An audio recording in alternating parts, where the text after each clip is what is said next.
Versículos del 13 en adelante, estamos estudiando la armadura de Dios. Creo que esta es la tercera. Efesios capítulo 6. Estamos estudiando o terminando ya la armadura del cristiano.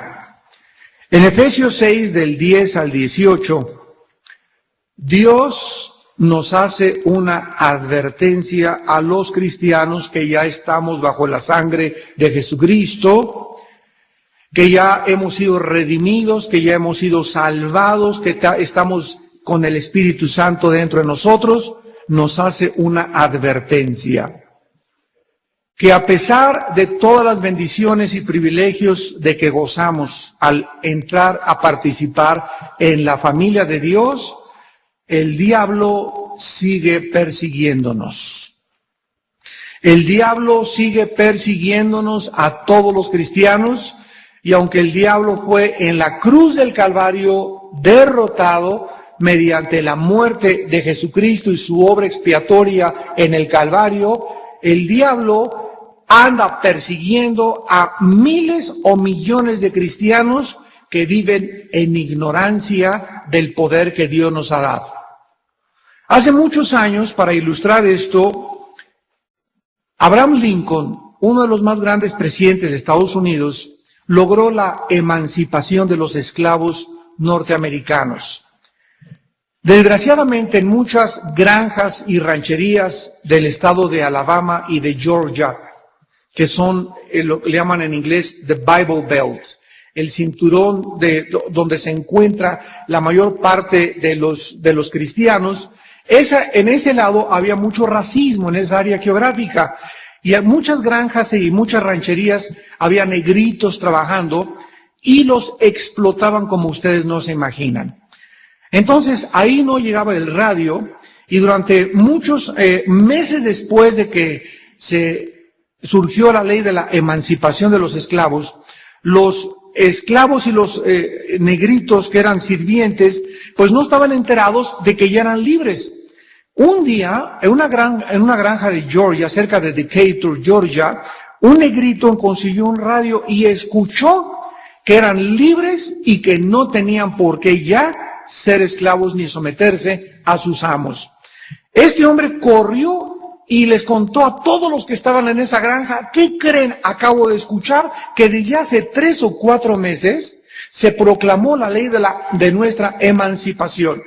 Entonces, en cuanto el capataz llegó con el látigo, que se le paran enfrente todos los negritos y que le dicen: usted no tiene el derecho de volver a maltratarnos, ni nosotros volvemos a trabajar asalariados por ustedes. ¿Pero por qué? Porque acabamos de escuchar que somos libres de acuerdo al gobierno federal.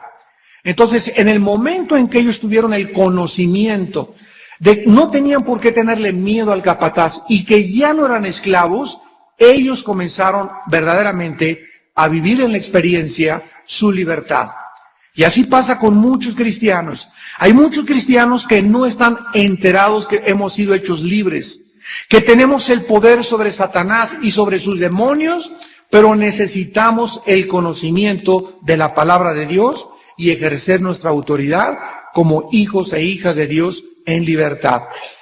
En el libro de los Efesios, del 6 al 18, repito, Dios nos advierte que necesitamos, para poder enfrentar al enemigo, una armadura. Y esta armadura que le hemos venido estudiando, los que no han asistido a las anteriores conferencias, consigan las conferencias, porque es importantísima toda esta serie de la armadura de Dios. Necesitamos la armadura, y 3 veces en el versículo 11, en el versículo 13 y en el versículo 14 se repite la misma palabra. Dice el versículo 11: vestíos de toda la armadura de Dios para que podáis estar firmes. O sea, para que podamos permanecer de pie, como hijos y como hijas de Dios, como cristianos, como soldados. No hay más que ponernos la armadura. En otras palabras, hay cristianos en esta mañana que no están de pie, que están tirados en el suelo, que están derrotados, que están llorando, y ay, ayúdenme, y ay, oren por mí, y levántenme, y ya no puedo, y tengo demasiadas cargas, y ya no tengo ganas de ser cristiano, ya no tengo ganas de luchar, no creo que mi matrimonio se vaya a resolver, no creo que el problema de mi trabajo se vaya a resolver, y están tirados totalmente en el suelo, cuando ellos deberían estar de pie. Ahora, ¿quién los tumbó? Dice el versículo 13, por tanto, tomad la armadura de Dios para que podáis resistir. ¿Qué cosa es la vida cristiana? ¿Estar qué cosa? Resistiendo. Esto nos habla, ¿verdad? Que hay una fuerza espiritual en el mundo que nos está tratando ¿de qué? De empujar y arrinconar hacia una pared. Y estas fuerzas espirituales son principados, potestades y legiones de demonios en las regiones celestes.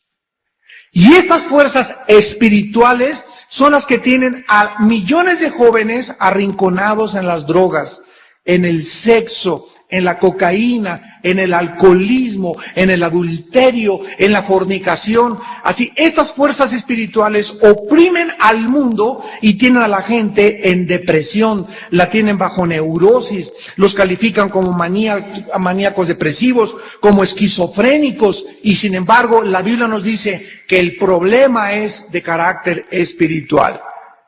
Ahora, si tú eres un hijo de Dios y sufres de depresiones, de sentimientos de incredulidad, de que te sientes atrapado, es porque bajaste la armadura y el diablo te tiene contra la pared, te tiene en el rincón. Y a él le encanta, escúchame con cuidado, el arma favorita de Satanás es torturarnos mentalmente. Torturarnos mentalmente. A él le encanta hacerte sentir que eres una chinche, que no vales nada, que tus problemas no se van a resolver. Le encanta vernos deprimidos, azotados, derrotados, desanimados, porque todos estos problemas, dizque los califican de mentales, son opresiones espirituales demoníacas. Y la iglesia ha estado en pañales.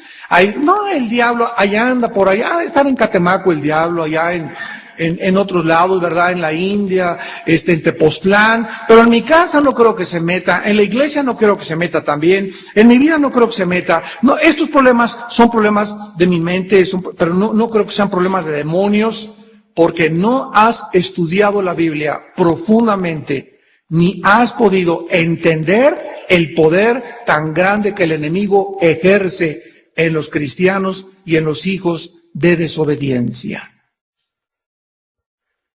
Dice el versículo 13, pues, que entonces tenemos que resistir en el día malo. O sea que la Biblia nos habla que no todos los días que tenemos son buenos. Hoy puede ser bonito, Chapultepec, y fui, y me subí a un caballo, y en vacaciones me fui a Disneylandia, pero hay días en que, como decimos en México, nos llueve en nuestra milpa.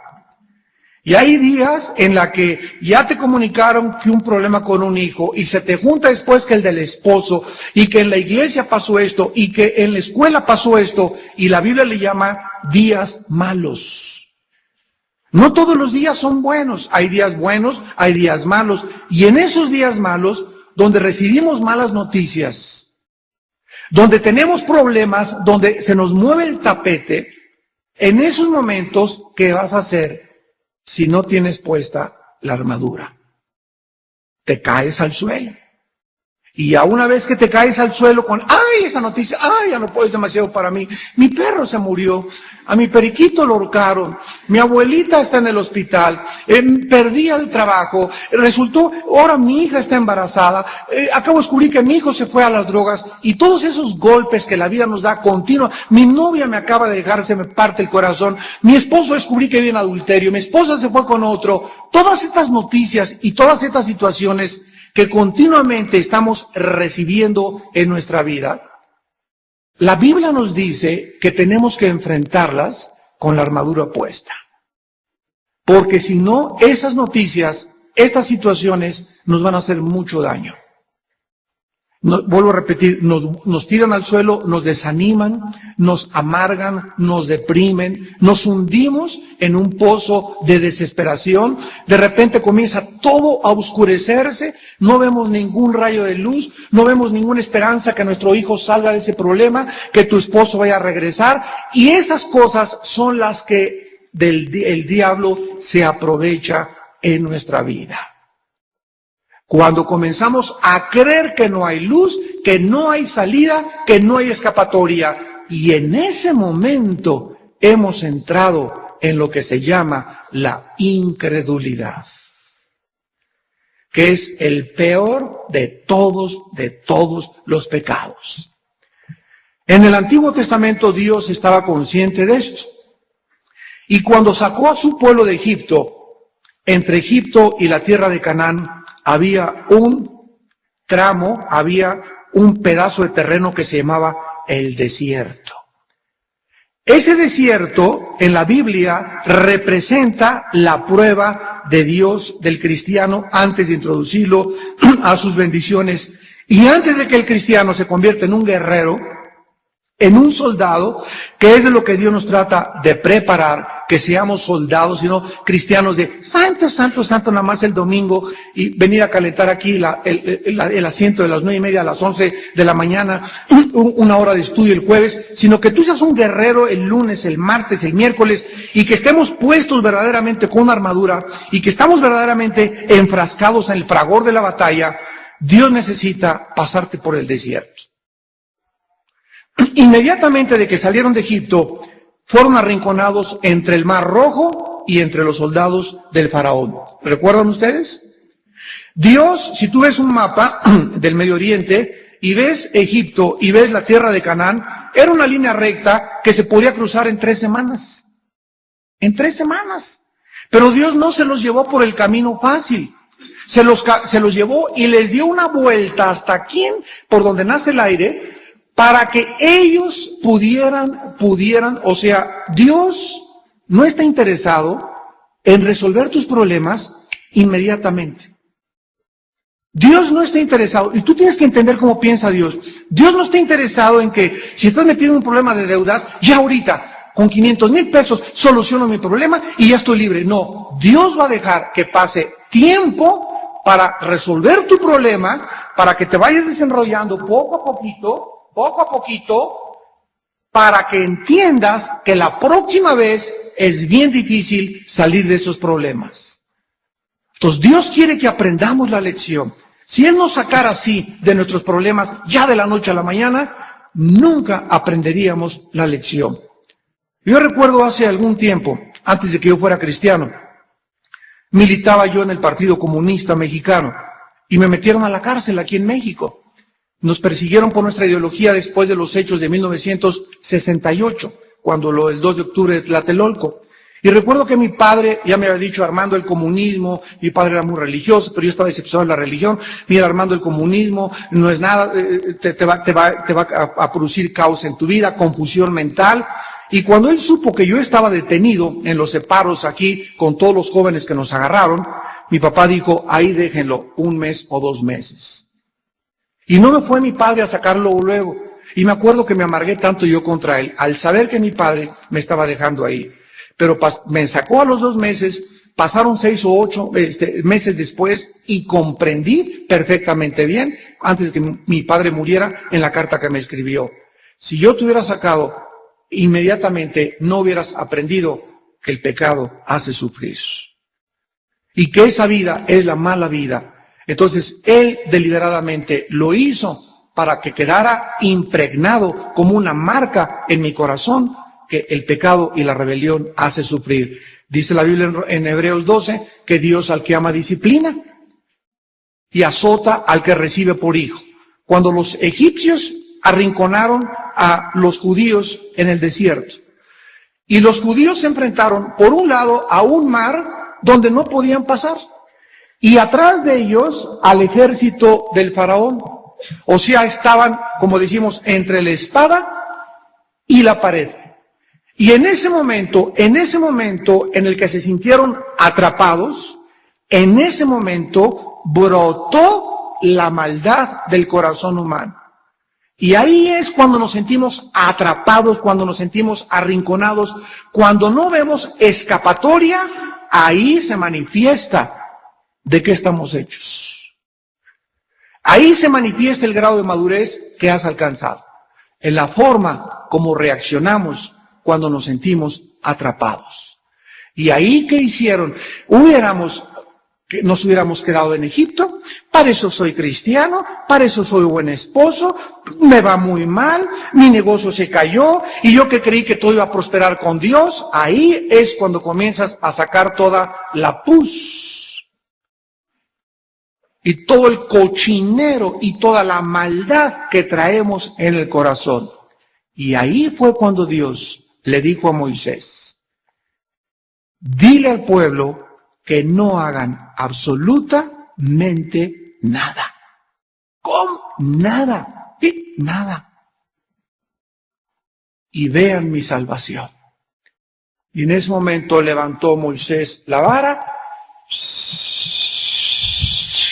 y un viento comienza a partir el Mar Rojo en dos, y los judíos se dan cuenta que en el momento en que se sentían atrapados, Dios había abierto una tercera puerta que ellos jamás se hubieran imaginado.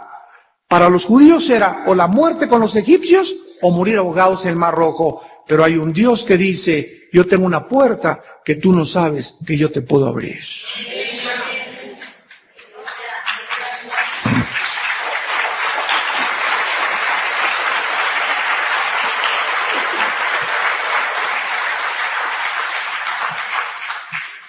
Esa puerta que nunca vemos es la puerta que abre la fe. Los cristianos vamos a ser a ser llevados a lugares como los egipcios, donde no veamos la salida. Donde por un lado dices, no, es que ya no tengo nadie en el gobierno que me ayude, ya no tengo ningún político que me dé un hueso. Ya mi compadre, que tiene mi esperanza que iba a ser diputado, me dijo que no. Por otro lado, mi familia me dejó, o mi esposo se fue y no tengo dinero y los abogados están contra mí. No importa la situación en la que tú atravieses en la vida. Humanamente, no busques la solución porque no la vas a encontrar.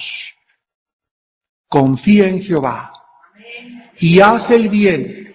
Deleítate en Él. Y Él te concederá las peticiones de tu corazón. Encomienda a Jehová tu camino y confía en Él, y Él hará. Amados santos, descubran a Dios cuando se sientan arrinconados. Ahí es el momento en el que, Padre Santo, no veo la salida. Siento que me hundo. Humanamente no veo cómo voy a salir de este problema, pero tú eres Dios. Y tú vas a abrirme un mar y tú me vas a hacer pasar por sendas donde jamás me imaginé. Me vas a abrir puertas que jamás me imaginé que me iban a pasar. Tú me sanarás de este dolor de mi esposo que me dejó, de mi novio que me dejó. Señor, tú me darás tu medicina. Y es el momento de que más debemos de confiar en Él. Decía David, en el día que temo es cuando confío en ti. Por nada estéis afanosos.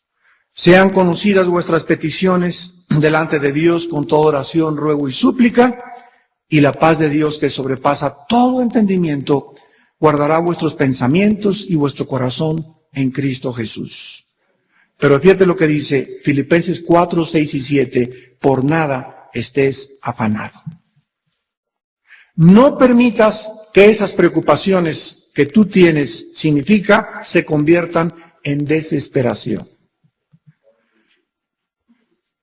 Filipenses 4, 6 y 7. Perseguidos, mas no desamparados. En tribulaciones, mas no desesperados. Derribados, pero nunca destruidos. 2 Corintios 4, del 8 al 9. No permitas llegar a la desesperación. No permitas que ninguna presión que sientas que te aprieta, que ya no puedes, no permitas llegar a la angustia. ¿Qué debemos hacer en ese momento? Dice Filipenses 4, 6 y 7. ¡Híncate! ¡Híncate! Ahí caemos de rodillas. Padre, ya no puedo. Siento que se me cae el techo. No veo la salida humana. Ahí, híncate. ¿O dónde está tu Dios entonces? ¿Por qué vienes? Pastor, ayúdeme. Yo no soy Dios. Los pastores no somos dioses. Tú puedes venir a mí y te pregunto, antes que vengas y chilles y llores y ayúdeme, ¿ya le lloraste antes a Dios? ¿Ya buscaste antes a Dios? Yo no tengo la solución para tu problema. Yo no soy Dios. Descubre a Dios. No conviertas a los hombres en dioses. Y creas que ellos te van a ayudar, que ellos te van a solucionar. Nosotros te marcamos el camino y te decimos, la Biblia dice esto, pero al final de cuentas, la paz, la puerta, las abrirá Dios y viene de Dios, no de mí ni de ningún pastor. Y es el momento en que descubras a Dios. Por nada estéis afanados, sino sean conocidas vuestras peticiones delante de Dios con oración, ruego y súplica.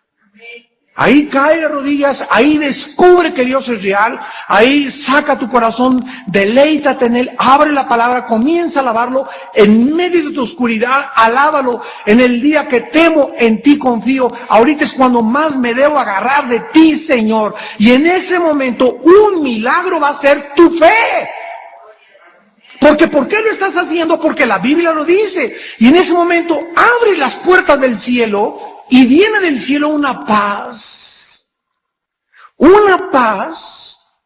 a tu vida y a mi vida, que dice la Biblia que sobrepasa el entendimiento, que ni siquiera puede nuestra capacidad de comprensión entender cómo puedo yo estar tranquilo en medio de un terremoto, en medio de un mare magno.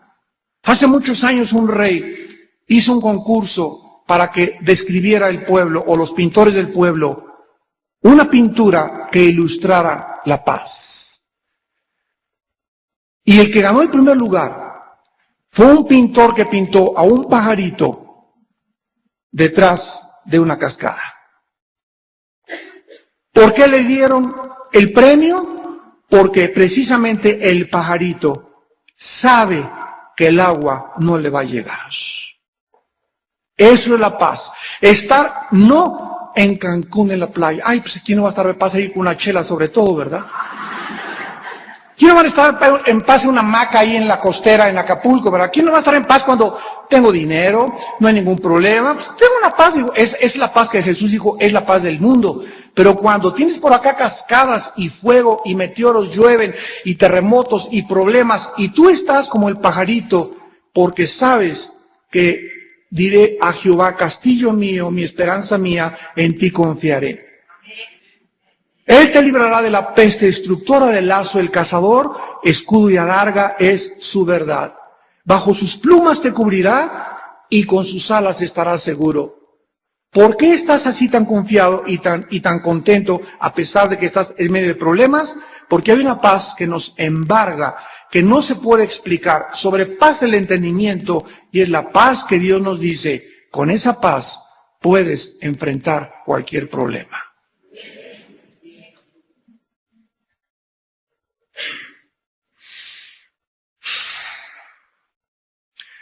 Si no tenemos paz, no podemos enfrentar la vida. En conclusión, ¿sabías eso? Si no tenemos paz, no puedes enfrentar ningún problema. Imagínate.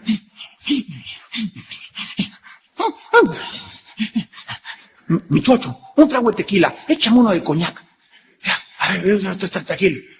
En esta situación, un problema que te venga, un problema de trabajo, un problema de tu esposo, un problema de tu novio, y tú estás así, y no tienes paz, y vas en el claxon, y tocas el claxon, y estás irritable, y estás enojado, en esa situación no vas a arreglar ni tu divorcio, no vas a arreglar ni tu problema sentimental, no vas a arreglar el problema de la escuela de tus hijos, no vas a arreglar el problema tuyo de tu seguridad. Para cualquier problema que enfrentemos, ¿por qué necesitamos la paz? Porque cuando caigamos de rodillas y comencemos a exponerle a Dios nuestro problema, si no tenemos paz, no vamos a discernir su voz. ¿Me sigues?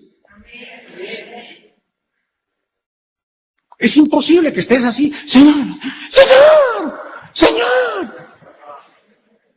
Primero cálmate, tranquilino, pino, cocolino, sereno, moreno, tranquilízate, comienza a alabar a Dios, que regrese otra vez, Señor, soy tu hijo, estoy donde pases por las aguas, no me ahogaré, estoy en medio del fuego, pero tú no permitirás que me queme. La barca, estamos con los discípulos, parece que está hundiendo, pero tú, Jesús, estás en mi barca, por lo tanto no me hundiré, y comienzas a recobrar tu confianza en el Señor, a levantar tu fe, y dice la Biblia en Efesios 6:16, que este escudo es la fe. Es el que puede apagar todos los dardos del maligno. Esta confianza en Dios se convierte en mi protección contra Satanás. ¿Qué significa esto? Que en el momento en que yo caigo en la incredulidad, y ay, nadie me va a ayudar. Ay, mi compadre ya no es diputado. Ay, ya no tengo dinero. Ay, esta enfermedad. En el momento en que comienzo yo a poner mis ojos en cualquier otra cosa que no sea Jesús, el diablo se viene con todo lo que tiene a mi mente y me comienza a torturar y a atormentar, porque es el maestro en el arte de la tortura mental, Satanás. Sobre todas las cosas, sobre todo, dice el versículo 16, tomen el escudo de la fe. Vamos a Hebreos 11, versículo 1, y veamos rápidamente qué es la fe. O cómo podemos nosotros entender la diferencia entre fe y creer, que son dos cosas diferentes. Hebreos 11. Hebreos 11. Veamos la grandísima y enorme diferencia entre creer, pues yo creo en Jesús, también el diablo. Yo creo en Dios, el diablo no es ateo. Yo creo que en la cruz del Calvario Cristo murió por mis pecados, el diablo cree lo mismo también, aunque no por sus pecados, ¿verdad? Entonces no basta creer intelectualmente en un hecho histórico o en un hecho comprobable, sino que se necesita aún más allá. Necesito demostrar lo que yo digo que creo. Necesita forzosamente obras. Si mi conducta, mi forma de enfrentar la vida no es de acuerdo a la Biblia, la fe que yo tengo es la fe de los demonios. Porque los demonios también, dice Santiago 2, creen y tiemblan. La fe, dice Hebreos 11:1, es dos cosas. Es la certeza de lo que se espera y, en segundo lugar, la convicción de lo que no se ve. En primer lugar, la fe, dice la Biblia, es una certeza, es una seguridad. Es estar absolutamente ciertos de qué cosa. No me vean a mí, ahí lo dice. De algo que viene a mi vida. De lo que sé, yo voy al aeropuerto y ahí me quedo desde las 4 de la tarde, me dijeron que a las 4:30 llegaba el avión de mi esposa, y llego al aeropuerto y me dicen hubo retraso, etc., pero ahí me estoy esperando. ¿Por qué? Porque estoy seguro, estoy ciertísimo de que ella viene en ese avión, y aunque a las 10 de la noche se retrase, ahí me quedo porque tengo la seguridad que en ese avión viene mi esposa. Había una niña que iba viajando en un tren. Iban dos viejitos enfrente de ella. Y entonces el tren pasó por unas montañas y cayó una lluvia tremenda, una tormenta, y luego unos túneles oscurísimos absolutamente.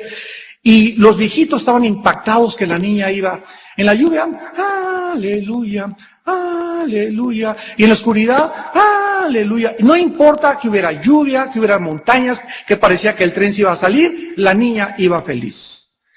Y al llegar a la estación le preguntaron los viejitos, oye niña, ¿cómo es posible que durante todo este viaje haya sido tan segura y tan contenta? Y les contestó, porque tenía la seguridad de que mis papás me estaban esperando en la estación. Y así es el viaje de la vida. Enfrentamos todo en la vida porque tenemos la seguridad que nos está esperando. ¿Qué cosa? Después de la muerte, la presencia de Jesús. Y esto nos hace soportar y enfrentar la vida, no importa con cuántas vicisitudes se nos presenten las circunstancias. La fe es una seguridad de algo que esperemos. Entonces, número 1, apúntalo. La fe está relacionada con el futuro. Algo que viene, no con el presente. Si estuviera con el presente, ya no es fe. Está relacionada con el futuro. En segundo lugar, la fe está relacionada con lo invisible. Con el futuro y con lo invisible. Inmediatamente alguien dice, estamos amolados. Con algo que se nos promete que viene a nuestra vida y al mismo tiempo no lo podemos ver con nuestros 5 sentidos, no lo podemos percibir con nuestros 5 sentidos. La fe está relacionada con el futuro y con lo invisible. Ahora bien, para que un ser humano pueda vivir con esta seguridad, no con esa esperanza que alguien dice, bueno, pues espero que llueva, espero que las cosas se mejoren, espero que el barril de petróleo baje un poquito, espero que el dólar baje. Esta es una esperanza incierta. Cuando venimos a la Biblia, tenemos promesas certísimas, segurísimas, absolutamente inconmovibles. No venimos a lo mejor esto puede, si hoy mi pastor nada me faltará, pues a lo mejor me puede faltar, no me puede faltar. Si dice que nada te faltará, es porque nunca te faltará nada. Porque Dios no puede mentir. El carácter de Dios le impide que lo que Él ha escrito mienta. Cuando la Biblia nos dice, pues entonces, que la fe es una certeza, una seguridad de algo que viene a mi vida, y como yo estoy tan seguro que viene, no me muevo. Y vienen los huracanes, y vienen las lluvias, y vienen los ríos, y vienen los vientos, y golpean mi casa, pero como mi casa tiene un fundamento, que es la roca, las promesas de Dios, no hay nada en la vida que me derrumbe, que me derribe, o que ni siquiera atraviese mi imaginación de quererme quitar la vida. ¿Quién nos da esta seguridad, que es sobrenatural? La Biblia. La Biblia. Mientras más leas la Biblia, y mientras más memorices la Biblia, y mientras más pienses en la Biblia, más seguro, como dice Pablo antes de morir, estoy seguro, ¿verdad?, de aquello que yo he vivido. Y ciertamente estoy seguro que recibiré lo que me ha prometido Dios. Por lo cual he peleado la buena batalla, he echado mano a la vida eterna, me está guardada la corona de justicia. Ahí estaban los leones junto al Coliseo, en la antesala Pablo, oyéndolos rugir toda la noche. Y en la madrugada tal vez lo echaron ahí o le cortaron la cabeza, como dice la tradición, o lo degollaron, no sabe cómo murió Pablo, pero murió en el Coliseo. Pero Pablo dice, yo sé en quién he creído. Esta seguridad no te la da el Dalai Lama, Walter Mercado, la doctora Corazón, el psiquiatra, ni el dinero, ni el político, ni el partido político, ningún hombre, ninguna mujer, ninguna otra cosa, ni la muerte, ni la desnudez, ni la espada, ni los ángeles, ni los principados. Estoy absolutamente seguro que nada me podrá separar del amor de Dios en Cristo Jesús.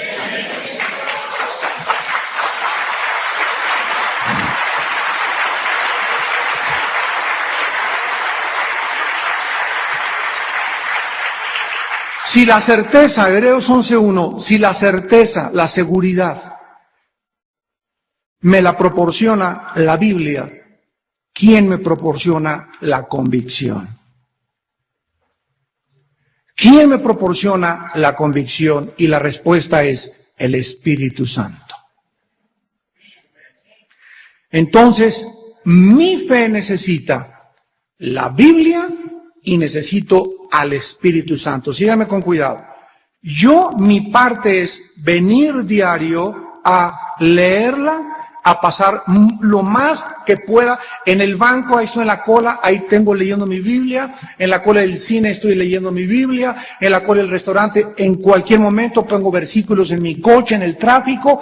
Busco en la oportunidad, el tiempo que pueda para aprenderme versículos de memoria. Si ustedes, hijos e hijas de Dios, no memorizan diario 3, 4, 5, 6 versículos diarios, nunca tu fe va a crecer. Necesitamos empaparnos. Para que yo pueda meditar la Biblia, necesito memorizarla. Y un cristiano normal memoriza un capítulo de la Biblia a la semana. Un salmo a la semana. Si yo les dijera, ¿cuántos de ustedes no levanten la mano? Pasen aquí y ya de perdis, como dicen en mi tierra. Díganme el Salmo 23, ni el Salmo 23 te sabes de memoria. Ni el Salmo 91 te sabes de memoria. Si te digo, ¿me puedes recitar un capítulo, el que tú quieras de la Biblia? De memoria, con trabajos, 10 versículos te sabes de memoria. Entonces, ¿cómo quieres que tu mente sea transformada? Si lo que cambia mi manera de pensar, lo que lava mis pensamientos, lo que lava mis angustias, lo que me proporciona seguridad, lo que me proporciona paz, lo que me va a proporcionar tranquilidad en la vida, es la palabra. Es la palabra. Cuando vengan los problemas, ¿con qué Cristo enfrentó a Satanás? Está escrito. Sacó la espada del Espíritu.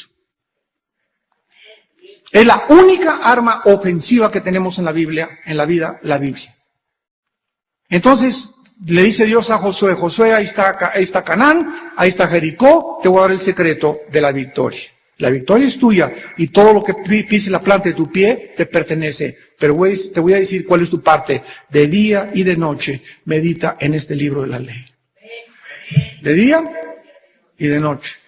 Yo nada más de día, dice la Biblia, de día y de noche. Hermano, yo nada más en la noche, dice de noche y de día.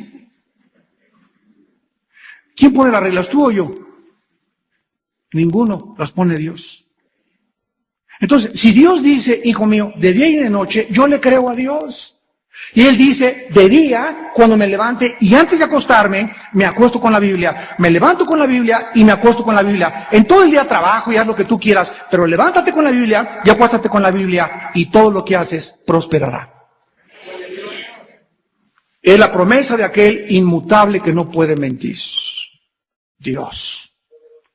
Y finalmente, aquí encontramos, dentro de la fe, que es nuestro escudo y lo que va a detener todos los ataques de Satanás, que esta fe que se menciona aquí no es la fe para la salvación, porque ya Pablo lo está escribiendo a los cristianos, ¿verdad? Sino es la confianza que necesitamos tener en nuestra vida diaria hacia las promesas de Dios. Cuando enfrentes la muerte, la pérdida de tu novio, la muerte de un ser querido, ¿con qué te vas a enfrentar a esa circunstancia si no tienes en tu mente, en ese momento, versículos que te puedan decir, en el día que temo, yo en ti confío? Padre, me quitaste a mi novio. Gracias, Señor, porque tu palabra dice que tú me darás todo lo que me hace falta, y que si esa persona fue quitada de mi vida es porque tú tienes algo, un gancito mucho mejor. No tienes por qué andar celando a tu novia. Si se va con otro, qué bueno, que de una vez ya te lo diga para que no sea en el matrimonio. Porque si anda con otro, ¿verdad? Es porque no era para ti. ¿Para qué los celos? Déjala que se vaya a Chapultepec con el que quiera. Déjalo que se vaya, y de una vez ya mejor que se sepa, porque si es para ti, escúchame, nadie te lo quita. Nadie, ni el 007. Ahora dice en Hebreos 11, en el versículo Hebreos 11, versículo 24 en adelante, para terminar, un ejemplo nada más de lo que estamos hablando. Por la fe Moisés, o sea, repetimos, por la certeza de lo que Moisés esperaba y por la convicción que Moisés tenía, aunque no lo veía, rehusó llamarse hijo de la hija de Faraón. Miren ustedes a Moisés. Tiene el closet lleno de trajes Roberts. Tiene un BMW, un Lamborghini Diablo, un Maserati, un Porsche, un Mercedes-Benz, un ejército. Tiene una mente intelectual, tiene 4 o 5 doctorados en filosofía, en ciencias políticas, en la milicia, etcétera, etcétera. Es el hijo del emperador, del gobernante, no de un presidente de una nación, del gobernante más poderoso de la tierra entera en esa época. Ahí tiene todo lo que cualquier persona podría vivir como chamaco piruration. Todo absolutamente lo que el mundo nos ofrece y lo que el diablo le ofreció a Cristo. Y por el otro lado Moisés veía a un pueblo maltratado, desposeído, pobre, que era su gente, era su raza, era el grupo donde él necesitaba estar. Y ahí había una voz que le decía, Moisés, te necesitamos. Y por otro lado, su ego le decía, aquí estás cómodo, aquí estás contento, no necesitas perderte todas las comodidades que el mundo te ofrece en el futuro por oír ese llamado de Dios. Pero por la certeza que Moisés tenía del futuro, y aunque no estaba él viéndolo con sus ojos, ¿qué le deparaba el desierto y qué le deparaba el llamado de Dios? Moisés rehusó, Moisés abandonó, Moisés no se dejó comprar ni se prostituyó en sus convicciones. Escogiendo versículos 25 antes. Ser maltratado, fíjense nada más, que vivir en el palacio, que gozar de los deleites temporales del pecado. Les conté la historia de una muchacha que iba en un avión con un señor muy elegantemente vestido y el señor le dice a la muchacha, oye, te ofrezco $1,000,000 para que hoy en la noche te vengas conmigo. Se volteó la muchacha, ¿usted quién es? ¿De dónde salió? Te ofrezco $1,000,000 porque me encantas. Y la muchacha le dijo, bueno, ¿de veras está usted, no me estás tomando? No te estoy tomando el pelo, es la realidad. Te voy a dar $1,000,000 y hoy vamos a pasar la noche juntos. Al llegar al aeropuerto, el hombre elegantemente vestido se volteó con la muchacha y le dijo, he cambiado de opinión, te ofrezco ahora $1 nada más. Y la muchacha se volteó y le dijo, usted me está tomando el pelo, ¿qué usted no sabe quién soy o por quién me ha tomado? Y él le contestó, eso ya lo decidimos hace media hora. Ahora, lo único que te puedo decir es que he cambiado de opinión. Ahora sé verdaderamente qué clase de mujer eres tú. ¿Cuántos de ustedes, por determinado precio, sacrificarían y venderían sus convicciones? ¿Cuánto vales? Si alguien te ofreciera ahorita $25,000, ¿te venderías? Si alguien te ofreciera ahorita $50,000 por el narco o por tener una casa o por comprarte algo, ¿sacrificarías a tu familia? Si llegara una mujer 3 veces más guapa que tu esposa, ¿te irías con ella? ¿Y te prostituirías y venderías a tus hijos y a tu matrimonio y tu futura felicidad?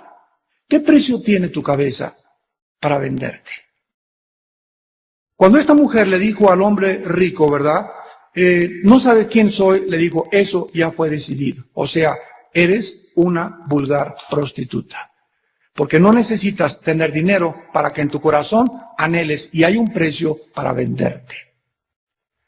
¿Cuántos cristianos y cuántas cristianas, ya sin ir tan lejos, llega la familia? Ahí pues quiero que vengas a mi religión. Ahí hermano, pues voy a ir a la religión de mi cuñada, para ser la madrina de bautizo, porque si no mi familia no me vuelve a ver. Te vendiste por un mísero plato de lentejas, quedar bien con tu familia y no con Dios. Te has prostituido con la ramera de Apocalipsis. Dios va a probar en todos nosotros qué es lo que realmente vale nuestra vida. ¿Tienes un precio? ¿Estarías dispuesto a pagar el precio? Los cristianos durante 350 años en la iglesia primitiva se enfrentaron a los leones. Y el mundo les dijo, lo único que tienen que hacer ahorita es decir que no creen en Cristo y les perdono la vida. Y no van a ver cómo los leones y los tigres y los toros despedazan a sus familias y a sus hijos. Y ellos dijeron, solo Jesús es el Señor. Y murieron como mártires. Si tú no estás dispuesto por tu fe a vivir para Cristo, tampoco jamás morirás por Él. Si vivimos para Él, vivimos, y si morimos para Él, morimos. Ya sea que vivamos o que muramos, le pertenecemos. Oremos. Padre, te damos gracias porque vivimos tiempos de purificación en tu iglesia. Vivimos tiempos donde estás permitiendo que la maldad comience a cubrir la tierra. Que las tinieblas comiencen a confundir a los mismos cristianos para probarlos. Tu palabra dice que por haberse multiplicado la maldad, el amor de muchos se enfriará. ¿Por qué se enfrían? Porque no tienen la armadura. No tienen defensas. No han aprendido a pelear ni a defenderse del enemigo. Son víctimas. Miles de cristianos en miles de iglesias en el mundo entero viven como víctimas. Siempre quejándose. Siempre murmurando. Nunca satisfechos con lo que tú les das. No han salido del desierto. No han entrado en tu reposo. Por su incredulidad. Porque no anhelan una patria mejor. No creen que tú eres bueno y que no nos has mentido y que nos vas a cumplir lo que nos prometiste. Se han desanimado, han tirado las armas y están viviendo como el mundo y como antes de que tú los rescataras. Han comenzado a apostatar y les ha sucedido lo del proverbio. El perro regresa a su vómito y la puerca a lavarse en el lodo. Pero nosotros no somos de los que retrocedemos para perdición, porque la perseverancia de los santos es la señal de la salvación verdadera. Te damos gracias, Señor, porque en medio de todos los problemas que atravesamos, y en medio de las caídas de tu pueblo, si el justo cayere, no quedará postrado, porque tú sostienes su mano. Tal vez hay alguna persona en este momento que nos escucha a través de las grabaciones o aquí en persona que has caído. ¿Qué tengo que hacer? Me preguntarás para volver a estar firme. Para poder recibir otra vez las bendiciones de Dios y necesito esa paz otra vez en mi vida. Quiero volver a confiar en Dios, quiero volver a creer en Él, no quiero jamás separarme de su mano. La Biblia dice, arrepiéntete. Simplemente arrepiéntete de tus pecados. Reconoce que no puedes seguir haciendo lo que estás haciendo, porque la maldición te perseguirá todos los días de tu vida. En lugar de que el bien y la misericordia te sigan, Dios te entregará y te dará lo que tú quieres, pero te acompañará con tu deseo malvado, tu perdición, la miseria, la tristeza, la culpa, la vergüenza. Gracias por tu perdón, Jesús. Gracias por la sangre que derramaste en la cruz, que nos limpia y nos da la oportunidad de una manera fresca de volver a caminar contigo. Hay personas en esta mañana que tal vez no tengan ni siquiera la persona de Cristo morando en sus corazones. ¿Quieres venir a Cristo esta mañana? ¿Quieres hacer la paz con Dios? ¿Quieres tener esta seguridad sobrenatural? Y esta convicción que solamente el Espíritu te puede dar, la Biblia dice, cree que Jesús en la cruz del Calvario murió por ti y pagó con su sangre por tus pecados. Cree que a los 3 días Dios le levantó de los muertos a su Hijo y cree que Jesús en este instante está vivo ahí enfrente de ti y te está diciendo que le permitas entrar a tu corazón. Si tú quieres invitar a Cristo a tu corazón en esta mañana, dile estas palabras. Señor mío y Dios mío, me arrepiento de mis pecados.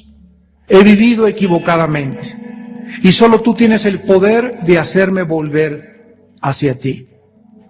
Creo que en la cruz tu Hijo pagó con su sangre por mis pecados, que a los 3 días resucitó de entre los muertos, y te pido, Jesús, mi Señor vivo y resucitado, mi dulce Salvador, entra a mi vida. Te abro incondicionalmente mi corazón. Lávame y purifícame con tu sangre y dame esa fe, esa confianza en tus promesas que necesito para estar firme ante los ataques del enemigo. En el nombre de Jesús. Amén. No tengo ningún político que me dé un hueso. Ya mi compadre, que tiene mi esperanza que iba a ser diputado, me dijo que no. Por otro lado, mi familia me dejó, o mi esposo se fue y no tengo dinero y los abogados están contra mí. No importa la situación en la que tú atravieses en la vida. Humanamente, no busques la solución porque no la vas a encontrar. Confía en Jehová y haz el bien. Deleítate en Él. Y Él te concederá las peticiones de tu corazón. Encomienda a Jehová tu camino y confía en Él, y Él hará. Amados santos, descubran a Dios cuando se sientan arrinconados. Ahí es el momento en el que, Padre Santo, no veo la salida. Siento que me hundo. Humanamente no veo cómo voy a salir de este problema, pero tú eres Dios. Y tú vas a abrirme un mar y tú me vas a hacer pasar por sendas donde jamás me imaginé. Me vas a abrir puertas que jamás me imaginé que me iban a pasar. Tú me sanarás de este dolor de mi esposo que me dejó, de mi novio que me dejó. Señor, tú me darás tu medicina. Y es el momento de que más debemos de confiar en Él. Decía David, en el día que temo es cuando confío en ti. Por nada estéis afanosos. Sean conocidas vuestras peticiones delante de Dios con toda oración, ruego y súplica, y la paz de Dios que sobrepasa todo entendimiento, guardará vuestros pensamientos y vuestro corazón en Cristo Jesús. Pero fíjate lo que dice Filipenses 4, 6 y 7, por nada estés afanado. No permitas que esas preocupaciones que tú tienes se conviertan en desesperación. Filipenses 4, 6 y 7. Perseguidos, mas no desamparados. En tribulaciones, mas no desesperados. Derribados, pero nunca destruidos. 2 Corintios 4, del 8 al 9. No permitas llegar a la desesperación. No permitas que ninguna presión que sientas que te aprieta, que ya no puedes, no permitas llegar a la angustia. ¿Qué debemos hacer en ese momento? Dice Filipenses 4, 6 y 7. ¡Híncate! ¡Híncate! Ahí caemos de rodillas. Padre, ya no puedo. Siento que se me cae el techo. No veo la salida humana. Ahí, híncate. ¿O dónde está tu Dios entonces? ¿Por qué vienes? Pastor, ayúdeme. Yo no soy Dios. Los pastores no somos dioses. Tú puedes venir a mí y te pregunto, antes que vengas y chilles y llores y ayúdeme, ¿ya le lloraste antes a Dios? ¿Ya buscaste antes a Dios? Yo no tengo la solución para tu problema. Yo no soy Dios. Descubre a Dios. No conviertas a los hombres en dioses. Y creas que ellos te van a ayudar, que ellos te van a solucionar. Nosotros te marcamos el camino y te decimos, la Biblia dice esto, pero al final de cuentas, la paz, la puerta, las abrirá Dios y viene de Dios, no de mí ni de ningún pastor. Y es el momento en que descubras a Dios. Por nada estéis afanados, sino sean conocidas vuestras peticiones delante de Dios con oración, ruego y súplica. Ahí cae de rodillas, ahí descubre que Dios es real, ahí saca tu corazón, deleítate en Él, abre la palabra, comienza a alabarlo, en medio de tu oscuridad, alábalo, en el día que temo, en ti confío, ahorita es cuando más me debo agarrar de ti, Señor, y en ese momento un milagro va a ser tu fe. Porque ¿por qué lo estás haciendo? Porque la Biblia lo dice, y en ese momento abre las puertas del cielo, y viene del cielo una paz a tu vida y a mi vida, que dice la Biblia que sobrepasa el entendimiento, que ni siquiera puede nuestra capacidad de comprensión entender cómo puedo yo estar tranquilo en medio de un terremoto, en medio de un mare magno. Hace muchos años un rey hizo un concurso para que describiera el pueblo o los pintores del pueblo una pintura que ilustrara la paz. Y el que ganó el primer lugar fue un pintor que pintó a un pajarito detrás de una cascada. ¿Por qué le dieron el premio? Porque precisamente el pajarito sabe que el agua no le va a llegar. Eso es la paz. Estar no en Cancún en la playa. Ay, pues aquí no va a estar de paz ahí con una chela sobre todo, ¿verdad? ¿Quién no va a estar en paz en una hamaca ahí en la costera, en Acapulco, verdad? ¿Quién no va a estar en paz cuando tengo dinero, no hay ningún problema? Pues tengo una paz, digo, es la paz que Jesús dijo, es la paz del mundo. Pero cuando tienes por acá cascadas y fuego y meteoros llueven y terremotos y problemas y tú estás como el pajarito porque sabes que diré a Jehová, castillo mío, mi esperanza mía, en ti confiaré. Él te librará de la peste destructora, del lazo del cazador, escudo y adarga es su verdad. Bajo sus plumas te cubrirá y con sus alas estarás seguro. ¿Por qué estás así tan confiado y tan contento a pesar de que estás en medio de problemas? Porque hay una paz que nos embarga, que no se puede explicar, sobrepasa el entendimiento y es la paz que Dios nos dice, con esa paz puedes enfrentar cualquier problema.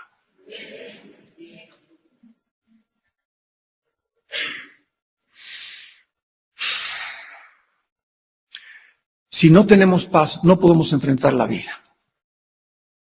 En conclusión, ¿sabías eso? Si no tenemos paz, no puedes enfrentar ningún problema. Imagínate.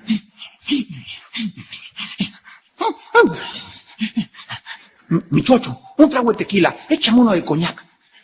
A ver, tranquilo.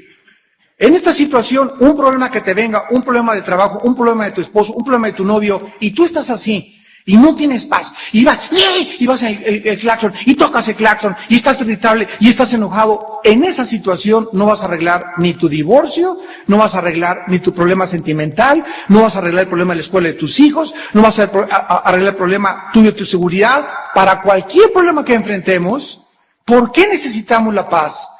Porque cuando caigamos de rodillas y comencemos a exponerle a Dios nuestro problema, si no tenemos paz, no vamos a discernir su voz. ¿Me sigues? Es imposible que estés así, Señor, Señor, Señor. Primero cálmate, tranquilino, pino, cocolino, sereno, moreno, tranquilízate, comienza a alabar a Dios. que regrese otra vez, Señor, soy tu hijo, estoy donde pases por las aguas, no me ahogaré, estoy en medio del fuego, pero tú no permitirás que me queme. La barca, estamos con los discípulos, parece que está hundiendo, pero tú, Jesús, estás en mi barca, por lo tanto no me hundiré. Y comienzas a recobrar tu confianza en el Señor, a levantar tu fe, y dice la Biblia en Efesios 6:16, que este escudo es la fe. Es el que puede apagar todos los dardos del maligno. Esta confianza en Dios se convierte en mi protección contra Satanás. ¿Qué significa esto? Que en el momento en que yo caigo en la incredulidad, y ay, nadie me va a ayudar. Ay, mi compadre ya no es diputado. Ay, ya no tengo dinero. Ay, esta enfermedad. En el momento en que comienzo yo a poner mis ojos en cualquier otra cosa que no sea Jesús, el diablo se viene con todo lo que tiene a mi mente y me comienza a torturar y a atormentar, porque es el maestro en el arte de la tortura mental, Satanás. Sobre todas las cosas, sobre todo, dice el versículo 16, tomen el escudo de la fe. Vamos a Hebreos 11, versículo 1, y veamos rápidamente qué es la fe. O cómo podemos nosotros entender la diferencia entre fe y creer, que son dos cosas diferentes. Hebreos 11. Hebreos 11. Veamos la grandísima y enorme diferencia entre creer, pues yo creo en Jesús, también el diablo. Yo creo en Dios, el diablo no es ateo. Yo creo que en la cruz del Calvario Cristo murió por mis pecados, el diablo cree lo mismo también, aunque no por sus pecados, ¿verdad? Entonces no basta creer intelectualmente en un hecho histórico o en un hecho comprobable, sino que se necesita aún más allá. Necesito demostrar lo que yo digo que creo, necesita forzosamente obras. Si mi conducta, mi forma de enfrentar la vida no es de acuerdo a la Biblia, la fe que yo tengo es la fe de los demonios. Porque los demonios también, dice Santiago 2, creen y tiemblan. La fe, dice Hebreos 11:1, es dos cosas. Es la certeza de lo que se espera y, en segundo lugar, la convicción de lo que no se ve. En primer lugar, la fe, dice la Biblia, es una certeza, es una seguridad. Es estar absolutamente ciertos de qué cosa. No me vean a mí, ahí lo dice. De algo que viene a mi vida. De lo que sé, yo voy al aeropuerto y ahí me quedo desde las 4 de la tarde. Me dijeron que a las 4:30 llegaba el avión de mi esposa. Y llego al aeropuerto y me dicen hubo retraso, etc. Pero ahí me estoy esperando. ¿Por qué? Porque estoy seguro, estoy ciertísimo de que ella viene en ese avión. Y aunque a las 10 de la noche se retrase, ahí me quedo porque tengo la seguridad que en ese avión viene mi esposa. Había una niña que iba viajando en un tren. Iban dos viejitos enfrente de ella. Y entonces el tren pasó por unas montañas y cayó una lluvia tremenda, una tormenta, y luego unos túneles oscurísimos absolutamente. Y los viejitos estaban impactados que la niña iba en la lluvia, aleluya, aleluya. Y en la oscuridad, aleluya. No importa que hubiera lluvia, que hubiera montañas, que parecía que el tren se iba a salir, la niña iba feliz. Y al llegar a la estación le preguntaron los viejitos, oye niña, ¿cómo es posible que durante todo este viaje haya sido tan segura y tan contenta? Y les contestó, porque tenía la seguridad de que mis papás me estaban esperando en la estación. Y así es el viaje de la vida. Enfrentamos todo en la vida porque tenemos la seguridad que nos está esperando. ¿Qué cosa? Después de la muerte, la presencia de Jesús. Y esto nos hace soportar y enfrentar la vida, no importa con cuántas vicisitudes se nos presenten las circunstancias. La fe es una seguridad de algo que esperemos. Entonces, número 1, apúntalo. La fe está relacionada con el futuro. Algo que viene, no con el presente. Si estuviera con el presente, ya no es fe. Está relacionada con el futuro. En segundo lugar, la fe está relacionada con lo invisible. Con el futuro y con lo invisible. Inmediatamente alguien dice, estamos amolados. Con algo que se nos promete que viene a nuestra vida y al mismo tiempo no lo podemos ver con nuestros 5 sentidos, no lo podemos percibir con nuestros 5 sentidos. La fe está relacionada con el futuro y con lo invisible. Ahora bien, para que un ser humano pueda vivir con esta seguridad, no con esa esperanza que alguien dice, bueno, pues espero que llueva, espero que las cosas se mejoren, espero que el barril de petróleo baje un poquito, espero que el dólar baje. Esta es una esperanza incierta. Cuando venimos a la Biblia, tenemos promesas certísimas, segurísimas, absolutamente inconmovibles. No venimos a lo mejor esto puede, si hoy mi pastor nada me faltará, pues a lo mejor me puede faltar, no me puede faltar. Si dice que nada te faltará, es porque nunca te faltará nada. Porque Dios no puede mentir. El carácter de Dios le impide que lo que Él ha escrito mienta. Cuando la Biblia nos dice, pues entonces, que la fe es una certeza, una seguridad de algo que viene a mi vida, y como yo estoy tan seguro que viene, no me muevo. Y vienen los huracanes, y vienen las lluvias, y vienen los ríos, y vienen los vientos, y golpean mi casa, pero como mi casa tiene un fundamento, que es la roca, las promesas de Dios, no hay nada en la vida que me derrumbe, que me derribe, o que ni siquiera atraviese mi imaginación de quererme quitar la vida. ¿Quién nos da esta seguridad, que es sobrenatural? La Biblia. La Biblia. Mientras más leas la Biblia, y mientras más memorices la Biblia, y mientras más pienses en la Biblia, más seguro, como dice Pablo antes de morir, estoy seguro, ¿verdad?, de aquello que yo he vivido. Y ciertamente estoy seguro que recibiré lo que me ha prometido Dios. Por lo cual he peleado la buena batalla, he echado mano a la vida eterna, me está guardada la corona de justicia. Ahí estaban los leones junto al Coliseo, en la antesala Pablo, oyéndolos rugir toda la noche. Y en la madrugada tal vez lo echaron ahí o le cortaron la cabeza, como dice la tradición, o lo degollaron, no sabe cómo murió Pablo, pero murió en el Coliseo. Pero Pablo dice, yo sé en quién he creído. Esta seguridad no te la da el Dalai Lama, Walter Mercado, la doctora Corazón, el psiquiatra, ni el dinero, ni el político, ni el partido político, ningún hombre, ninguna mujer. Ya te comunicaron que un problema con un hijo y se te junta después que el del esposo, y que en la iglesia pasó esto, y que en la escuela pasó esto, y la Biblia le llama días malos.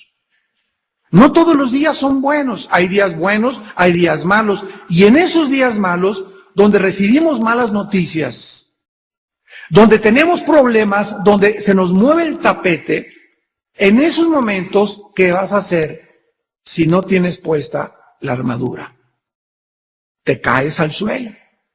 Y a una vez que te caes al suelo con, ay, esa noticia, ay, ya no puedo, es demasiado para mí. Mi perro se murió, a mi periquito lo ahorcaron, mi abuelita está en el hospital, perdí el trabajo, resultó, ahora mi hija está embarazada, acabo de descubrir que mi hijo se fue a las drogas, y todos esos golpes que la vida nos da continua. Mi novia me acaba de dejar, se me parte el corazón, mi esposo descubrí que vive en adulterio, mi esposa se fue con otro. Todas estas noticias y todas estas situaciones que continuamente estamos recibiendo en nuestra vida, la Biblia nos dice que tenemos que enfrentarlas con la armadura puesta.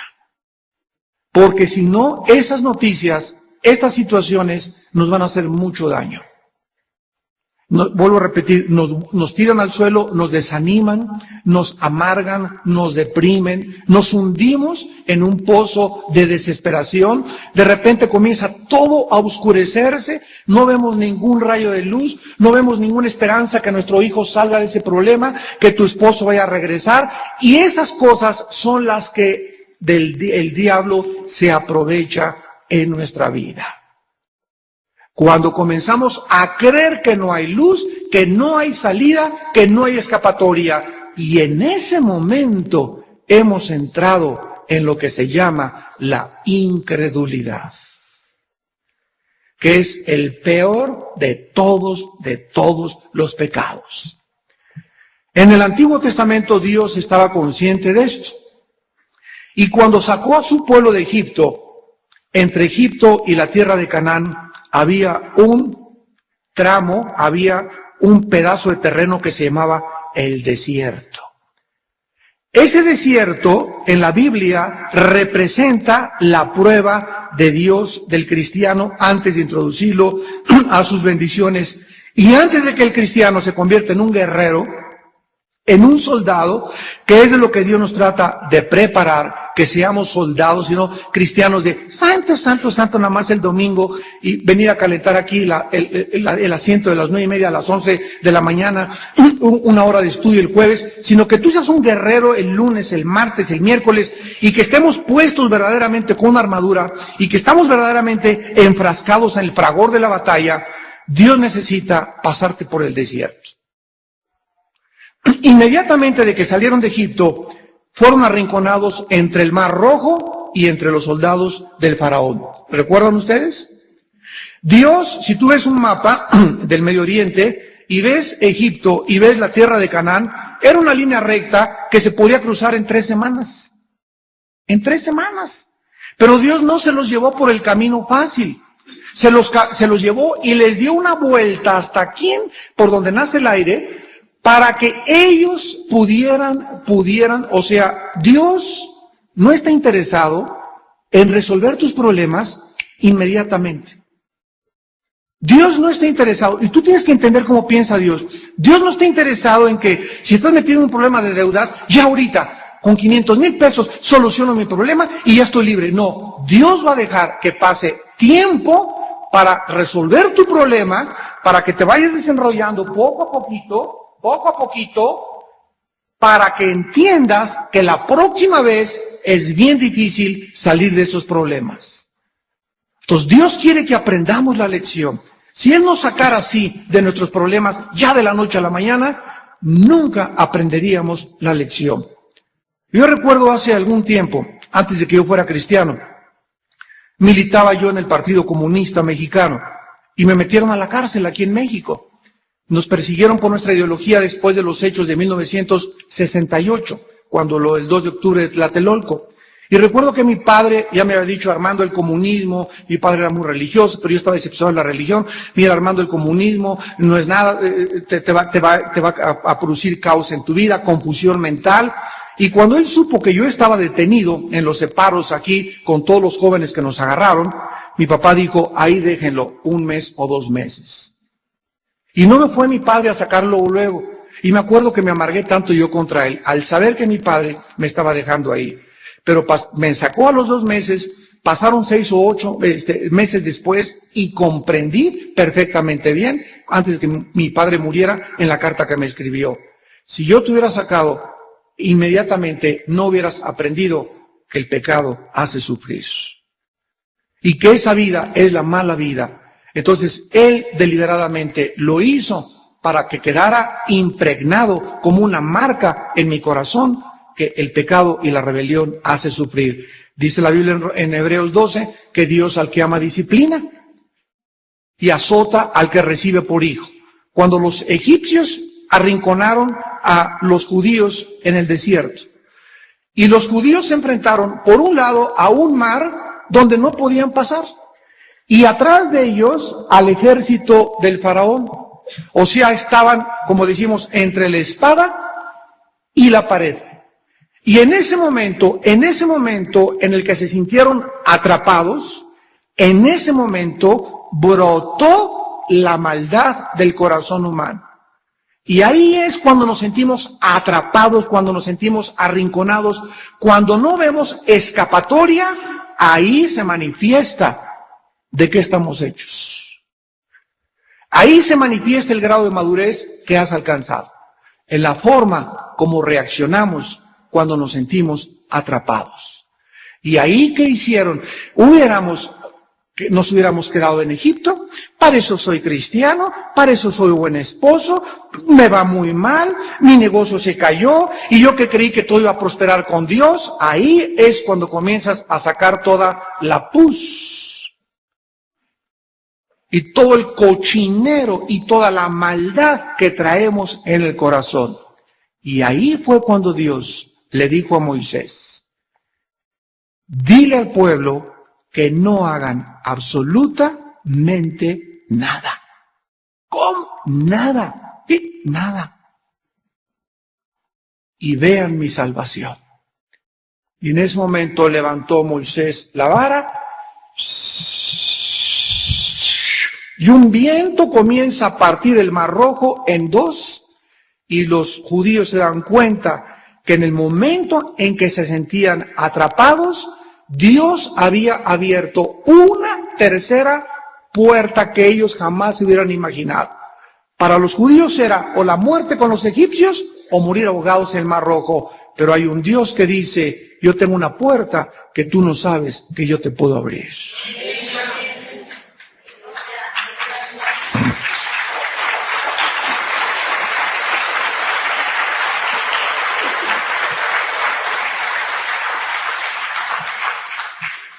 Esa puerta que nunca vemos es la puerta que abre la fe. Los cristianos vamos a ser llevados a lugares como los egipcios, donde no veamos la salida.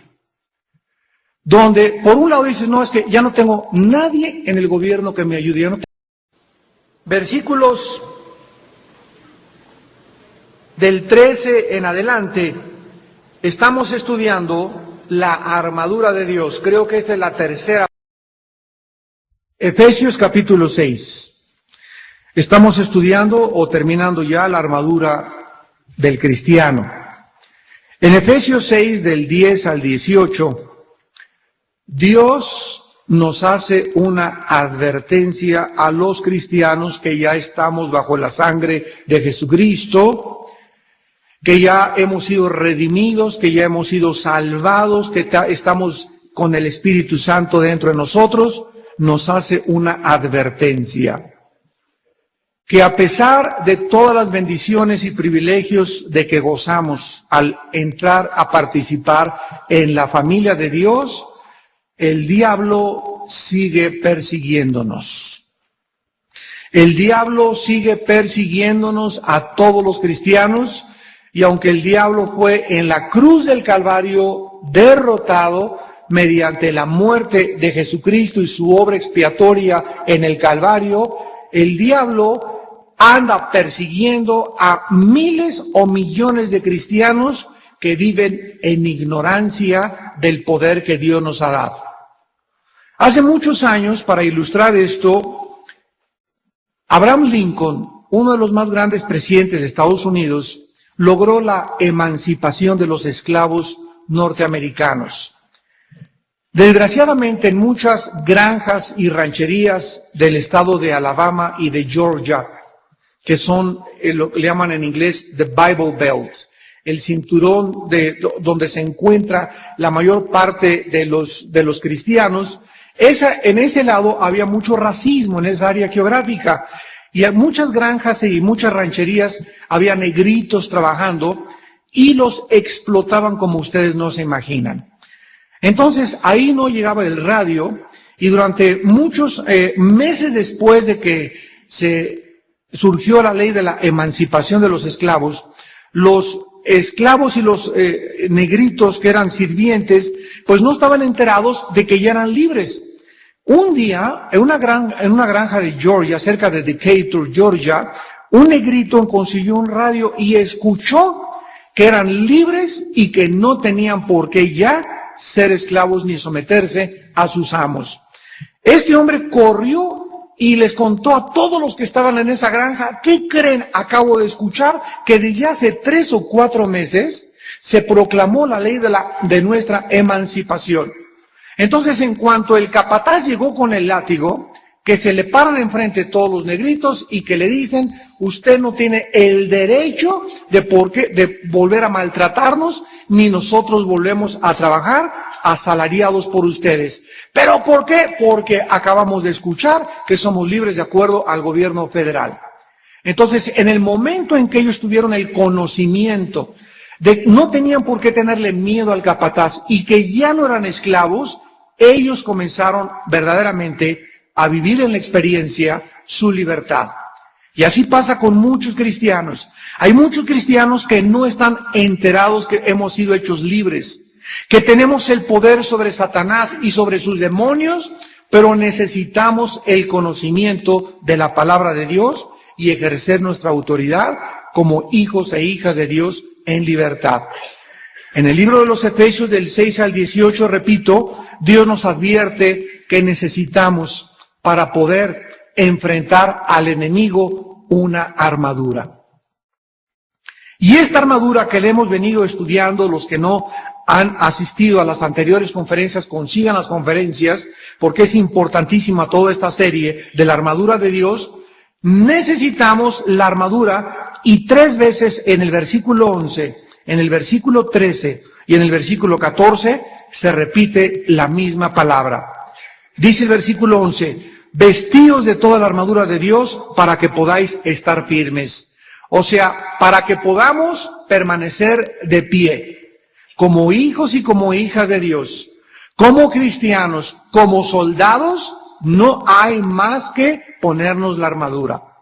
En otras palabras, hay cristianos en esta mañana que no están de pie, que están tirados en el suelo, que están derrotados, que están llorando, y ay, ayúdenme, y ay, oren por mí, y levántenme, y ya no puedo, y tengo demasiadas cargas, y ya no tengo ganas de ser cristiano, ya no tengo ganas de luchar, no creo que mi matrimonio se vaya a resolver, no creo que el problema de mi trabajo se vaya a resolver, y están tirados totalmente en el suelo, cuando ellos deberían estar de pie. Ahora, ¿quién los tumbó?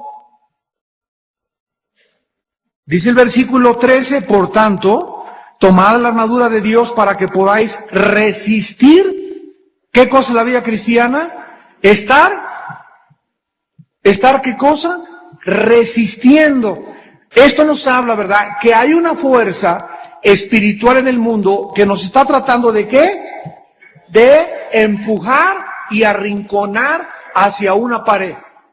Y estas fuerzas espirituales son principados, potestades y legiones de demonios en las regiones celestes.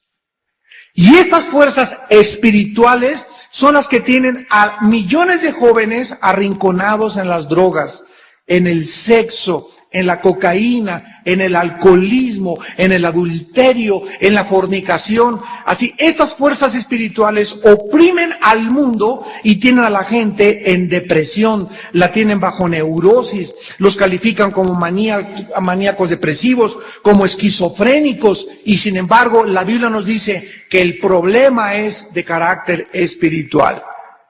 Ahora, si tú eres un hijo de Dios y sufres de depresiones, de sentimientos de incredulidad, de que te sientes atrapado, es porque bajaste la armadura y el diablo te tiene contra la pared, te tiene en el rincón.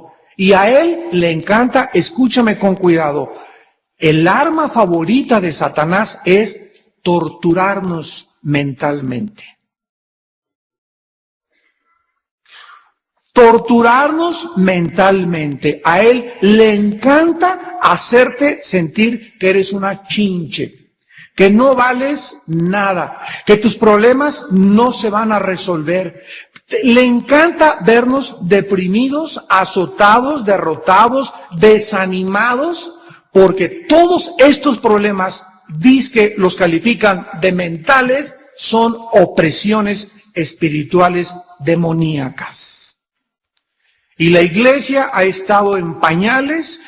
No, el diablo allá anda por allá, estar en Catemaco el diablo, allá en otros lados, ¿verdad? En la India, en Tepoztlán. Pero en mi casa no creo que se meta, en la iglesia no creo que se meta también, en mi vida no creo que se meta. No, estos problemas son problemas de mi mente, pero no creo que sean problemas de demonios, porque no has estudiado la Biblia profundamente, ni has podido entender el poder tan grande que el enemigo ejerce en los cristianos y en los hijos de desobediencia. Dice el versículo 13, pues, que entonces tenemos que resistir en el día malo. O sea que la Biblia nos habla que no todos los días que tenemos son buenos. Hoy puede ser bonito, Chapultepec, y fui, y me subí a un caballo, y en vacaciones me fui a Disneylandia, pero hay días en que, como decimos en México, nos llueve en nuestra milpa. Y hay días en la que ninguna otra cosa, ni la muerte, ni la desnudez, ni la espada, ni los ángeles, ni los principados, estoy absolutamente seguro que nada me podrá separar del amor de Dios en Cristo Jesús.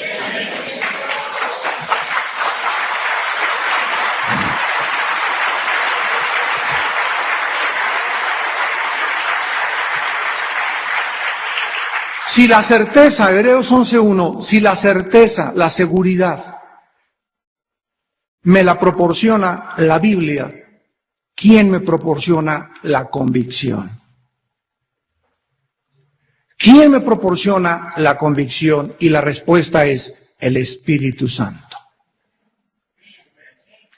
Entonces, mi fe necesita la Biblia y necesito al Espíritu Santo. Síganme con cuidado. Mi parte es venir diario a leerla, a pasar lo más que pueda. En el banco, ahí estoy en la cola, ahí tengo leyendo mi Biblia. En la cola del cine estoy leyendo mi Biblia. En la cola del restaurante, en cualquier momento pongo versículos en mi coche, en el tráfico.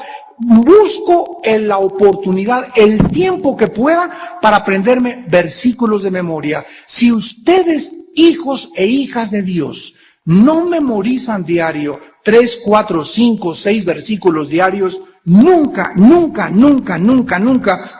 tu fe va a crecer. Necesitamos empaparnos. Para que yo pueda meditar la Biblia, necesito memorizarla. Y un cristiano normal memoriza un capítulo de la Biblia a la semana. Un salmo a la semana. Si yo les dijera, ¿cuántos de ustedes no levanten la mano? Pasen aquí y ya de perdis, como dicen en mi tierra.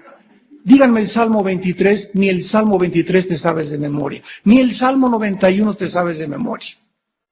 Si te digo, ¿me puedes recitar un capítulo, el que tú quieras de la Biblia, de memoria? Con trabajos, 10 versículos te sabes de memoria. Entonces, ¿cómo quieres que tu mente sea transformada? Si lo que cambia mi manera de pensar, lo que lava mis pensamientos, lo que lava mis angustias, lo que me proporciona seguridad, lo que me proporciona paz, lo que me va a proporcionar tranquilidad en la vida, es la palabra.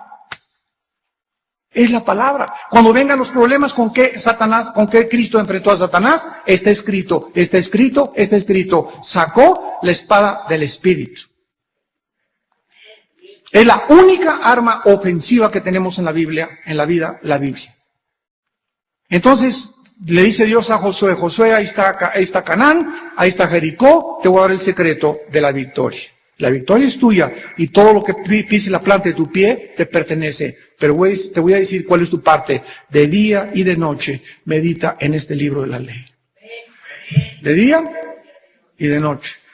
Yo nada más de día, dice la Biblia, de día y de noche. Hermano, yo nada más en la noche, dice de noche y de día. ¿Quién pone las reglas, tú o yo? Ninguno, las pone Dios. Entonces, si Dios dice, hijo mío, de día y de noche, yo le creo a Dios.